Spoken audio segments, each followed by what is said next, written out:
Good evening. Allow me to talk a little bit about a parallel to a biblical story to the journey of the Filipino-Chinese. The Bible talks about a persistent widow. There was this widow who suffered injustice, but she couldn't get justice. So she went to the judge in his office and said, "Judge, give me justice." The judge said, "I don't fear God. I don't fear people," did not listen to the widow. So the widow went back day after day after day. She was not listened to. So he went to his house, probably talked to his wife, probably waited outside and told the judge, "Judge, please give me justice."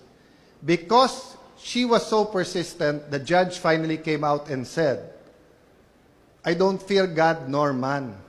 But because you are so persistent, dahil ang kulit-kulit mo, tell me what I can do and I will give you justice." Growing up in the 1980s, talking about the American dream, I did not really feel that in the US. My mother's American. But I did not see the possibility of an American dream here in the Philippines.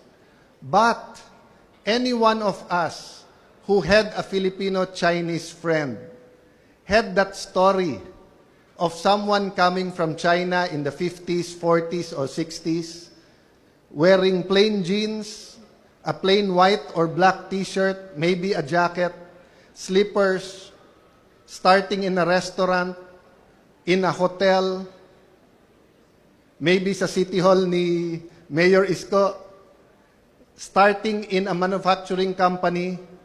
After 5 years, nakabihis na. Medyo nasa supervisor na. After 10 years, manager na. After 25 years, siya na ang may-ari ng kumpanya.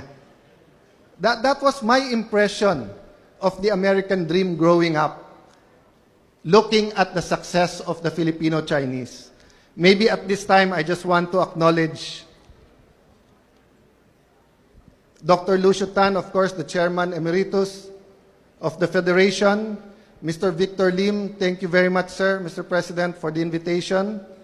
Your Excellency, Ambassador of China, Ambassador Kwan, thank you for the friendship of your country and our country. The ambassadors, Your Excellencies, especially of ASEAN, thank you for being here tonight. Ambassador Francis Chua, Honorary President, the immediate past President, a brother in Christ, Dr. Cecilio Pedro,